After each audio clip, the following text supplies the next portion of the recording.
പുതിയൊരു വീഡിയോയിലേക്ക് എല്ലാവർക്കും സ്വാഗതം. ഇത് നമ്മുടെ ദ്വീപമാസില്ലേ, അതാണേ. ദ്വീപമാസ് കൊണ്ട് ചമ്മന്തി ഉണ്ടാക്കാം കേട്ടോ. നമുക്ക് ദ്വീപമാസ് കുറേ നേരം വെള്ളത്തിൽ കുതിരാനിട്ടതിന് ശേഷം ചെറിയ ചെറിയ കഷ്ണങ്ങളാക്കി മുറിച്ചെടുത്തിട്ടുണ്ട്. ഇത് ഇനി നമുക്ക് വറുക്കാനാണ്.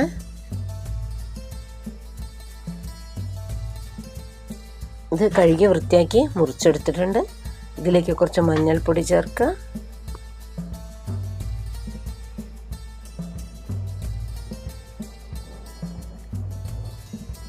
കുറച്ച് മുളക് പൊടി ചേർക്കുക,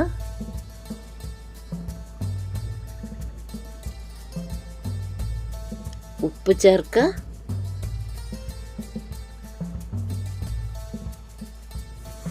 എല്ലാം കൂടെ യോജിപ്പിച്ച് വെച്ചിട്ടുണ്ട്.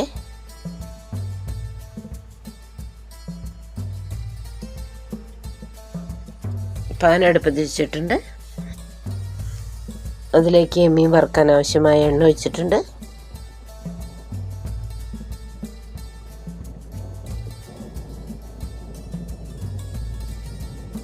എണ്ണ ചൂടായി. നമുക്ക് ഇതിലേക്ക് മീനിൻ്റെ കഷ്ണങ്ങളിടാം. ദ്വീപമാസിൻ്റെ കഷ്ണങ്ങൾ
ദ്വീപമാസ് നല്ലോണം വറുത്തിട്ടുണ്ട്.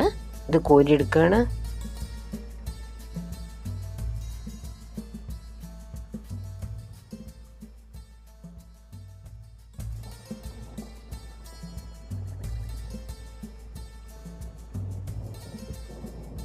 എണ്ണയിലേക്ക് ഉണക്കമുളക് ഇടുക.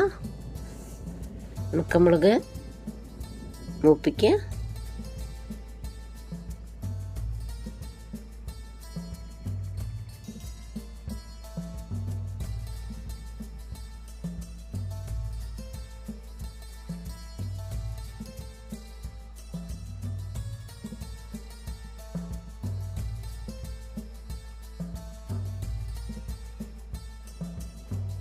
എണ്ണയിലേക്ക് കുറച്ച് ചെറിയ ഉള്ളി ഇടുക.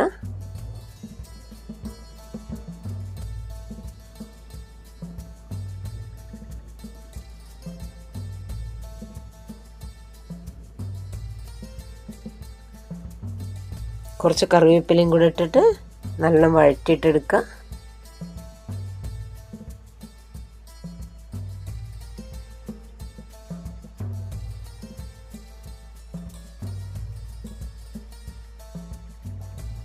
ഉള്ളി എടുക്കുകയാണ്.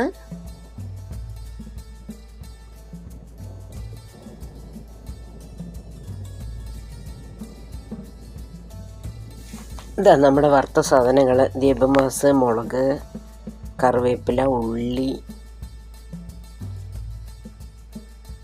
എല്ലാം കൂടെ വറുത്തതാ. ഇതിലേക്ക് കുറച്ച് പുളി ചേർക്കുക.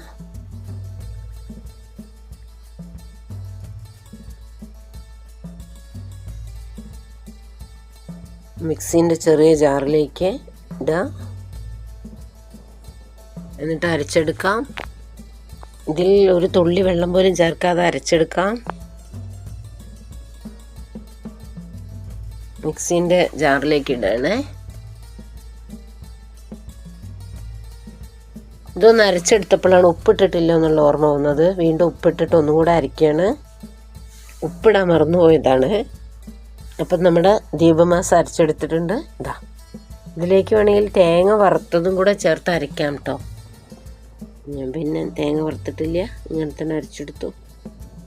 നമ്മുടെ ഉണക്ക ചെമ്മീൻ പൊടി ഇതുപോലെ ചമ്മന്തി അരച്ചാൽ നല്ല ടേസ്റ്റ് ഉണ്ടാവില്ലേ, അതേപോലെയുള്ള ഒരു ടേസ്റ്റാണ് ഇതിനും. അപ്പം നമ്മുടെ മാസ് ചമ്മന്തി റെഡി ആയിട്ടുണ്ട്. എല്ലാവരും ഉണ്ടാക്കി നോക്കൂ. കറിയൊന്നും വേണ്ട, ഈ ദീപമാസിൻ്റെ ചമ്മന്തി മാത്രം മതി ചോറുണ്ണാൻ. അപ്പം നിങ്ങൾക്ക് എൻ്റെ വീഡിയോ ഇഷ്ടപ്പെട്ടു എന്ന് വിചാരിക്കുന്നു. ചാനൽ ഇതുവരെ സബ്സ്ക്രൈബ് ചെയ്യാത്തവരുണ്ടെങ്കിൽ ഒന്ന് സബ്സ്ക്രൈബ് ചെയ്തേക്കണേ. അപ്പോൾ അടുത്തൊരു വീഡിയോ ആയിട്ട് വീണ്ടും കാണാം. ഓക്കെ.